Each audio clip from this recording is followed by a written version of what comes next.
Hello বন্ধুরা, সবাই কেমন আছেন? আশা করি সবাই ভালো আছেন। আবার চলে আসলাম একটি রিভিউ নিয়ে। আমার হাতে দেখতে পাচ্ছেন মোটরোলা H50 ফোনটি রয়েছে। তো মোটরোলা H50 ফোনটি আমি কথাবার্তা বলবো।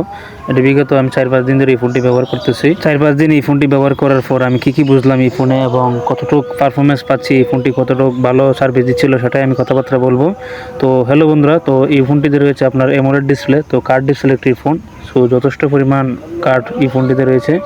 তো ডিসপ্লে রেজলিউশনটা আমার কাছে খুবই ভালো মনে হয়েছে এবং AMOLED ডিসপ্লে এই ফোনটিতে ইউজ করা হয়েছে।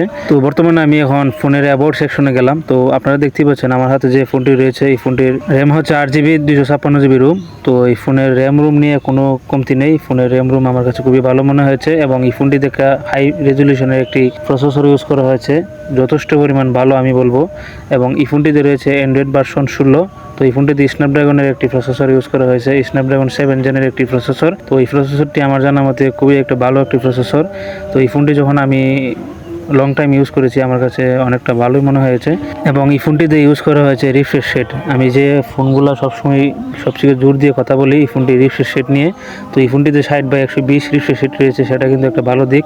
সেই দিক দিয়ে আমার কাছে খুবই ভালো মনে হয়েছে। যখন আমি 120 দিয়ে এই ফোনটা ইউজ করেছিলাম রিফ্রেশ রেট, অনেক স্মুথভাবে এই ফোনটি কাজ করতেছিল। এবং এই ফোনের ক্যামেরা হিসেবে রয়েছে 50 মেগাপিক্সেলের একটি ক্যামেরা, অনেকটা ভালো। যারা ছবি তুলতে ভালোবাসেন অবশ্যই এই ফোনটি চোখ বুঝে ক্যামেরার জন্য এই ফোনটি নিতে পারেন, কেন ক্যামেরা রেজলিউশন খুবই ভালো, পুরো আইফোনের মতো ক্যামেরা রেজলিউশন দিচ্ছিল এই ফোনটিতে। তো এই ফোনটা যখন আমি কিনতে গেলাম তখন আমার কাছে একটু বই মনে হচ্ছিল যে এই ফোনের ক্যামেরাটা কেমন হবে, একটু চিন্তা ভাবনা করেছিলাম।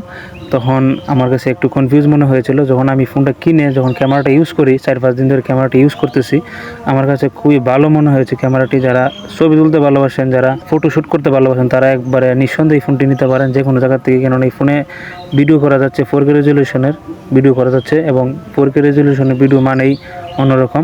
তো এই বাজেটে যারা ফোন কিনেন তারা অবশ্যই এই ফোনটি দেখতে পারেন। তো মোটো H50 ফোনটি যথেষ্ট পরিমাণে ভালো, ক্যামেরার জন্য সেরা ফোন হতে পারে। আমার ব্যক্তিগতভাবে যদি আমি বলি, ফোনটি ক্যামেরার জন্য সেরা এবং এই ফোনটিতে ভালো প্রসেসর পাওয়া যাচ্ছে। তো সব মিলে যারা গেম টিম খেলেন তারা অবশ্যই ফোনটি নিতে পারেন, ক্যামেরার জন্য এটা ভালো হতে পারে। এবং সেলফির জন্য রয়েছে 32 মেগাপিক্সেলের একটি সেলফি ক্যামেরা, যা যথেষ্ট পরিমাণ ভালো এবং কালার দিচ্ছিল সেলফির জন্য। ছবিটি সেলফি তোলার পরে আমি অনেকটা অবাক হয়ে গেছি, 32 মেগাপিক্সেলের ক্যামেরা এত ভালো কাজ করে।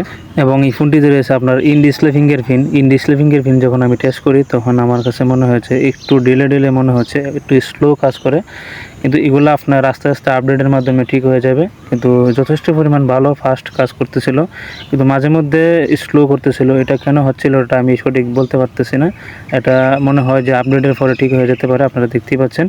তো আশা করি আপডেটের পরে এই ফোনটি ফিঙ্গারপ্রিন্টের স্পিড বেড়ে যাবে এবং ক্যামেরা রেজলিউশন আরও কোয়ালিটি আরও ভালো হবে। তো এই ফোনের ডিজাইনটি বলতে গেলে আমার কাছে একদম স্লিমের একটি ফোন মনে হয়েছে, একদম স্লিম হালকা একটি ফোন। এবং এই ফোনটিতে ওয়্যারলেস চার্জার সাপোর্ট করে। এবং আমার হাতে যে ফোনটি রয়েছে এটা বক্সও একটি ফোন এবং চার্জার হিসেবে রয়েছে 68 ওয়াটের চার্জার, 5000 mAh ব্যাটারি। চার্জ হতে প্রায় 1 ঘন্টার মতো সময় লেগেছিল। তো চার্জের ব্যাকআপও বলতে গেলে অনেকটা ভালো। তো এই ছিল আজকের ভিডিও। তো আপনাদের কাছে কেমন লাগলো অবশ্যই কমেন্টে বলবেন। আর আশা করি যে কোনো জায়গাতে ফোন কিনুন না কেন অবশ্যই বক্স ফোন কিনবেন, মেসিং করা বক্স ছাড়া ফোন কিনবেন না। তো এই ছিল আজকের ভিডিও। তো সবাই ভালো থাকুন, সুস্থ থাকুন, আবারও দেখা হবে নতুন কোনো ভিডিওতে।